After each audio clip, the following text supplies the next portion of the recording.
Welcome back to the deep dive. Today, we're taking on a source stack that, well, it forces us to grapple with history at its most painful and consequential intersection. We're talking about the fusion of political ideology, religious belief, and ultimately the horror of genocide. It's a challenging conversation, but, for anyone who wants to understand the true roots of hatred, it is just absolutely vital. And our mission in this deep dive is really to unpack the implications of a major new piece of historical research. We're trying to move past the comfortable historical consensus. Right. And instead, we're confronting how deep-seated religious traditions can be catastrophically weaponized. Yeah. The implications here are urgent. I mean, especially for anyone engaged in contemporary interfaith work. Our central material is built around Mikael Nilsson's really meticulous 2024 study, Christianity and Hitler's Ideology, and some of the critical analysis that's followed.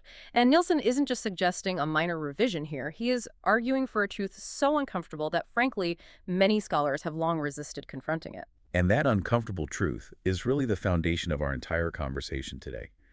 For decades, the prevailing view of Adolf Hitler was that his use of religious language, references to providence, to God, to a Christian mission. It was all an act. It was all an act, Yeah. purely cynical, just political posturing, a tool to manipulate Christian voters in Germany and, secure power.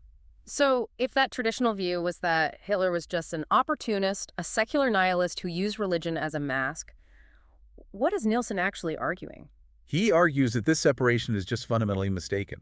Nilsson contends that Hitler's belief in a version of Jesus and a divine mission. It wasn't just political theater. It was a core foundational pillar of Nazi ideology. It's a core pillar. A core pillar, and most critically, a pillar of its genocidal antisemitism, to put it simply. Hitler believed his cause was divinely mandated and rooted in a specific, perverse reading of Christian tradition. Okay, let's unpack that core thesis, because for so many people, the idea that Hitler was sincerely religious in any meaningful way it's startling. It flies in the face of what we've been taught. It does. Which, offered a certain comfort, the comfort of saying Nazism was a godless aberration, completely disconnected from the historical church. Exactly. That traditional view offered a very clean separation. It sort of absolved the tradition itself. Nilsson's work just challenges that head on, and it's all centered on this concept of the Aryan Jesus. The Aryan Jesus. He argues Hitler genuinely believed in this figure, but it was a Christ figure that was explicitly stripped of his Jewish identity and totally recast. How was he recast? I mean, what did this Aryan Jesus actually look like? He was reimagined as a divine Aryan warrior, a figure of strength, of purity, of action, engaged in this cosmic metaphysical struggle against Judaism. So in this view, Judaism wasn't just a different religion. No, it was the ultimate enemy, the spiritual and racial enemy of the Aryan Christ. And this wasn't an idea Hitler just cooked up in isolation, was it? It had a history. It had intellectual and theological predecessors. Oh, absolutely not. This was the dark fruit of the broader Völkisch movement that had been developing in Germany for decades. And for anyone who hasn't encountered that term, Völkisch. Think of it as a Babor, a synthesis of extreme, often mystical German nationalism fused with a romantic racial theory. It championed the idea of the German Volk, the ethnic folk, as spiritually and racially unique. And this movement essentially created the intellectual tools to perform this religious surgery, right? To separate Christ from his origins. Yes, exactly. Figures like the racial theorist Houston Stewart Chamberlain and Hitler's early mentor Dietrich Eckart, they were foundational here. They provided Hitler with a fully formed racial theological framework. So they were arguing what? That Christianity's original essence had been corrupted. They argued it was Germanic and pure, and that this essence had been corrupted by Jewish influence over the centuries. They were giving Hitler the permission structure, the historical proof that his hatred was an act of purification, not destruction. And here is where the stakes get truly, truly high. The sources suggest Hitler didn't just admire this Aryan Jesus. He viewed himself as the one completing his mission. That is the truly chilling insight. Hitler didn't see himself as replacing Christ, but as the political and spiritual successor destined to finish the war against the Jews that he believed Christ had started. Which is why his anti-Semitism was so absolute. Exactly. It wasn't just a political tactic for him. It was a spiritual mandate. And you see this play out in specific, almost bizarre historical details, don't you? We do. There's this anecdote that Hitler sometimes carried a whip as a symbolic gesture. And this wasn't an accident. It was explicitly intended to emulate the story of Jesus driving the money changers from the temple. For Hitler, the whip was a sign of the righteous war-waging Christ, and he saw himself as embodying that active, purifying fury. This changes everything about how we categorize Nazism. If Hitler and the movement saw themselves as fulfilling a divine mandate, then we can't just dismiss them as secular. That is the profound implication. If we cling to the idea that Nazism was just secular racial pseudoscience or political nihilism, we miss the driving force. It had deep religious and, frankly, perverse moral underpinnings. It sounds like that reviewer's summary really hits the nail on the head, that the idea of National Socialism as nihilistic is thoroughly and absolutely mistaken. Correct. They didn't operate in a moral vacuum. They built a perverse ethical universe. In their view, their genocidal project, the systematic murder of the Jewish people, was not merely justified. It was morally mandated. It was morally mandated. It was righteous spiritual work, necessary to fulfill the mission of the Aryan Christ and purify the world. That reframing is genuinely difficult to process. It means that to prevent it from happening again, we have to understand its moral self-justification, not just its brutality. How far did this appropriation of religious language go? Was it just Christ imagery, or was it broader? Oh, it was pervasive, constant. He appropriated Christian terminology, imagery, ethical frameworks, everything. He constantly portrayed himself in messianic terms. I read he even compared his own political awakening to St. Paul's conversion. He did, to the road to Damascus. He sincerely believed he was divinely guided. The moment we realize that religious language is entirely malleable and can be used to justify the complete opposite of its stated ideals, that is uncomfortable truth number one, and it has immediate lessons for interfaith work today. Absolutely. Religious language and symbols are not self-interpreting. They are interpreted by people with power, with prejudice, with political goals. The same texts that inspire profound acts of love could be twisted to mandate violence. So interfaith dialogue can't just assume that shared values like love or mercy will automatically lead to peace. No. It demands a level of critical engagement far beyond what's comfortable. It means actively interrogating how a tradition's language has been and is currently being misused. And this leads right to uncomfortable truth number two, which challenges the very categories we use to define hatred, religious, secular, racial. Right, because Nilsson's research forces us to see that in Nazi thought, those divisions were just profoundly blurry. He argues race was perceived more as a spiritual than a biological category. So not just biology. Not just measurable biology. They saw it as a metaphysical, soul-deep condition. They essentially turned race theory into a kind of theology. So it's a hybrid ideology where racism and theology just reinforce each other. You can't untangle the racial struggle from the spiritual struggle. Precisely. And this is so vital because we see this blending everywhere in contemporary prejudice.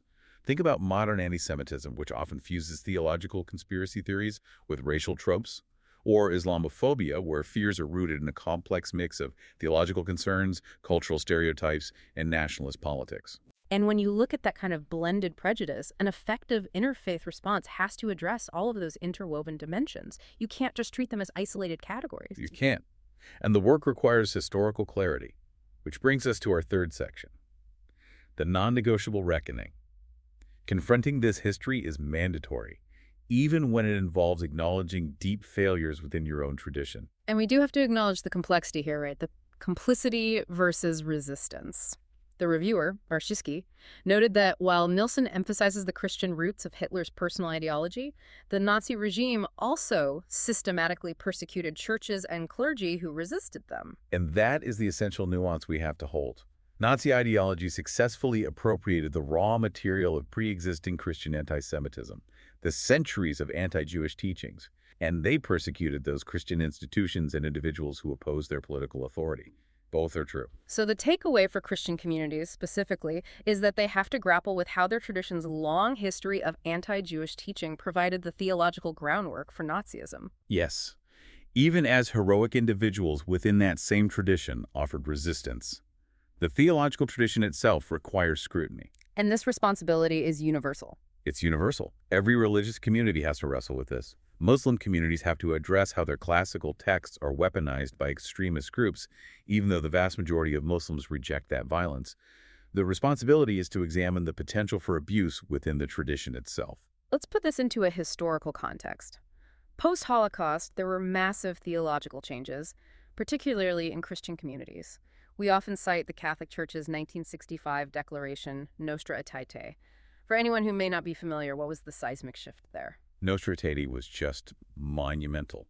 It officially repudiated the ancient doctrine of supersessionism, the idea that the church had superseded or replaced Israel as God's chosen people.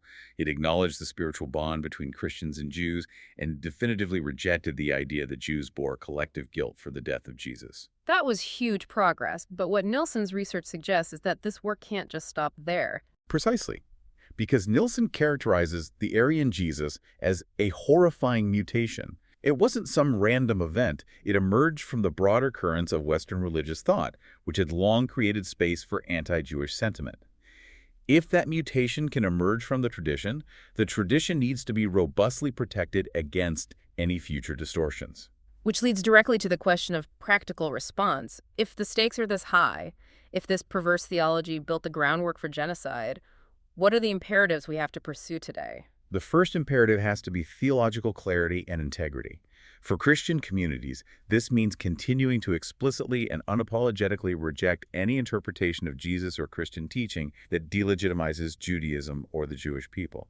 And this isn't about political correctness. It's about theological coherence. It's about being true to your own roots. Right. A faith that emerges from Judaism cannot be true to itself while perpetuating contempt for its origins. And that rejection has to be ingrained in the next generation. So the second imperative is honest education. Yes. The full, sometimes gruesome history of Christian anti-Semitism has to be taught honestly in all educational institutions. We need to trace the full historical arc from the hostile rhetoric of some early church fathers through medieval blood libels, right up to how those concepts paved the way for modern racialized theories. We can't prevent future distortions if we don't understand the past ones. Exactly. And the third imperative is maybe the most difficult, because it requires us to radically adjust how we view extreme movements. It's the necessity of intellectual humility. What do you mean by that? We have to take seriously the ethical and spiritual self-understanding of movements we find abhorrent. The Nazis genuinely believed they were engaged in a righteous cause. We cannot just dismiss genocidal movements as simply irrational or insane. They operated with a profound internal, perverse moral logic, and understanding that logic is the critical key to preventing its recurrence. And we can connect this immediately to the contemporary world where historical trauma is still an active agent. The sources note how deeply this shapes modern interfaith encounters. This is the living context of dialogue. Jewish communities, they rightly bring the memory of centuries of Christian persecution culminating in the Holocaust to the table. Muslim communities bring the experience of being targeted by hate crimes in the post-9/11 era. So interfaith dialogue is navigating this painful history every single time people sit down together. Every single time, especially in moments of global polarization like the one we're living through now. Nilsson's work really leaves us balanced on a knife edge. The need to seek common ground, which is essential for peace, and the non-negotiable need to confront historical failures, which is essential for honesty. It forces us to ask what genuine inclusion even looks like. And this leads to a concept called covenantal pluralism. This isn't about saying all paths are the same, not at all. It's a recognition that different communities can maintain their deep, distinctive theological commitments while affirming the full humanity and dignity of others. That sounds lofty. Can you give us a quick, tangible example? Sure. For a Christian, it means affirming Jesus as the Christ while simultaneously affirming the full validity of God's unbroken covenant with the Jewish people.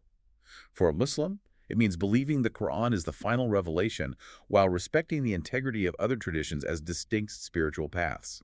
You stay deeply rooted in your own tradition while remaining completely open and affirming of the other. And this pluralism, built on mutual respect, can't be constructed on historical amnesia. Never.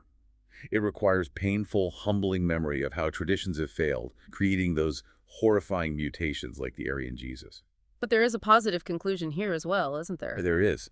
The sources noted that religious traditions contain the resources for self-critique and transformation.